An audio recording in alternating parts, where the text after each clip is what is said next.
అప్పుడే చెప్పాను మాట్లాడాలి మీరు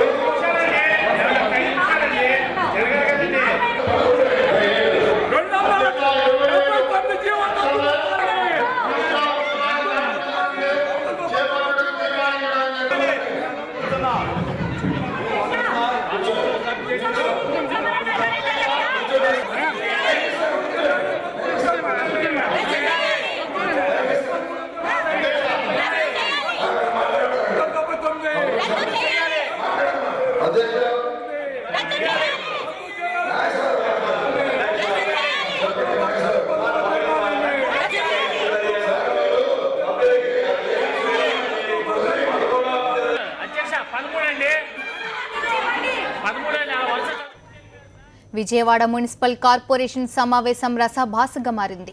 కోట్లాది రూపాయల కాంట్రాక్టులను ఏకపక్షంగా ప్రైవేట్ కంపెనీలకు కట్టబెట్టడానికి యత్నించడంతో వైఎస్ఆర్సీపీ సభ్యులు నిలదీశారు. దీనికి సంబంధించి మరింత సమాచారం మా కరెస్పాండెంట్ రాజరమేష్ ఫోన్ లైన్లో అందిస్తారు.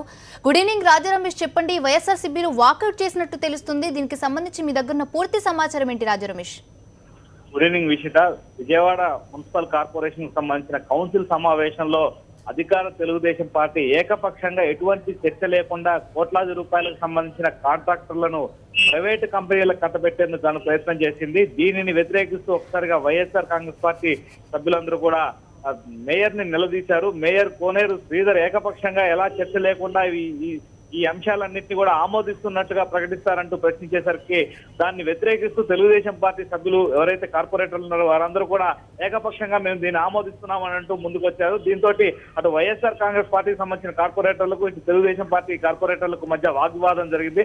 ప్రధానంగా విజయవాడ నగరంలో దాదాపుగా 1,34,00,000 రూపాయల విలువైన సుందరీకరణ పనులన్నింటి కూడా బొంబాయికి సంబంధించిన చౌసెస్ అనే కంపెనీకి అప్పచెప్పడానికి ప్రయత్నం చేస్తున్నారు. దీనికి సంబంధించి అసలు చర్చ అనేది జరగకుండా ఏ రకంగా దీన్ని ఆమోదం తెలుపుతున్నట్టుగా ప్రకటిస్తారని ప్రశ్నకు అది పాలకపక్షం నుంచి ఎటువంటి సమాధానం రాకుండా పోయింది. అదేవిధంగా మొత్తం విజయవాడ నగరంలో ప్రాపర్టీ ట్యాక్స్ సంబంధించి గ్రౌండ్ సర్వే నిర్వహించేందుకు గాను మరో ప్రైవేట్ కంపెనీకి 5 కోట్ల రూపాయల టెండర్ ని ఖరారు చేస్తున్నట్టుగా ఈ కౌన్సిల్ సమావేశంలో తీర్మానాన్ని ప్రవేశపెట్టారు. దీన్ని ఆమోదిస్తున్నట్టుగా మేయర్ ప్రకటించడం పట్ల వైఎస్ఆర్ కాంగ్రెస్ పార్టీకి సంబంధించిన కార్పొరేటర్లందరూ తీవ్రమైన అభ్యంతరాలు వ్యక్తం చేశారు. ఈ రకంగా ప్రైవేటు కంపెనీలకు ఎటువంటి చర్చ లేకుండా అవి ఇవ్వటం సంస్థ మీద లేకుంటే నగరపాలక సంస్థ మీద ఏ రకమైన భారాన్ని మోపుతుందనే దాని మీద ఒక అధ్యయనం లేకుండా ఏకపక్షంగా ఈ రకమైన టెండర్లను కట్టబెట్టడం ఎంతవరకు సమంజసం అంటూ వారు అడిగినప్పటికీ కూడా అటు పాలకపక్షం నుంచి మేయర్ నుంచి ఎటువంటి సమాధానం రాకపోవడంతో నిరసనగా మేయర్ పోడియం ముందు బైఠాయించి నిరసన కూడా వ్యక్తం చేశారు.